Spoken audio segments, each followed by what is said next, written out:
with palms before thee went, our praise and prayers and anthems before thee we present. All glory, Lord, and honor to thee, Redeemer King, to whom the lips of children made sweet hosannas ring. To thee before thy passion they sang their hymns of praise. To thee now high exalted, our melody we raise. All glory, Lord, and honor to thee, Redeemer King, to whom the lips of children made sweet hosannas ring.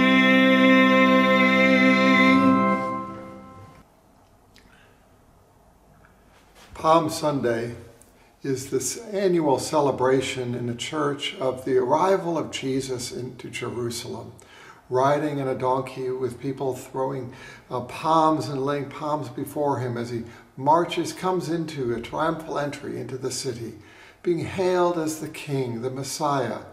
The crowds are going wild. It was a grand moment. It is a time in which we celebrate this Jesus coming into the city, being met by the expectation of generation upon generation of people longing for the return of the kingdom of Israel, the end of the oppression of the Roman occupation. Here was this time, something exciting was happening. And yet by the end of the week, we have Jesus crucified. And on Palm Sunday, we also read the Passion narrative, the story of Jesus dying on the cross, the entire week encapsulated in this one Sunday.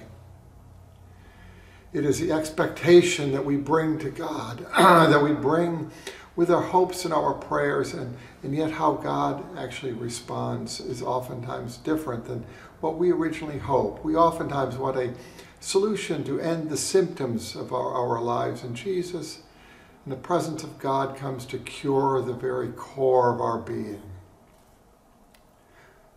The people of Israel wanted an end to the occupation, a political solution for a particular time.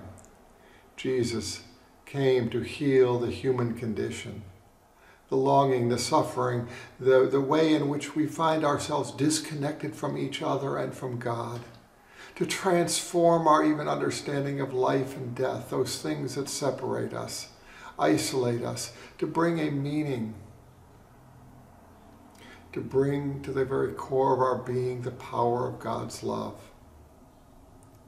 rather than simply a solution to end a momentary problem. We oftentimes want to just have this inconvenient problem out of the way so I could continue my life. God came to say, no, I want your life to be in relationship with the power of the divine love working in this world. Palm Sunday is that clash, that coming together, that encapsulation of all of our desires, all of our longings before God, and the way in which God responds. And it is not always the same, but the power of God's love far transcends all of our longings. In fact, it transforms our longings.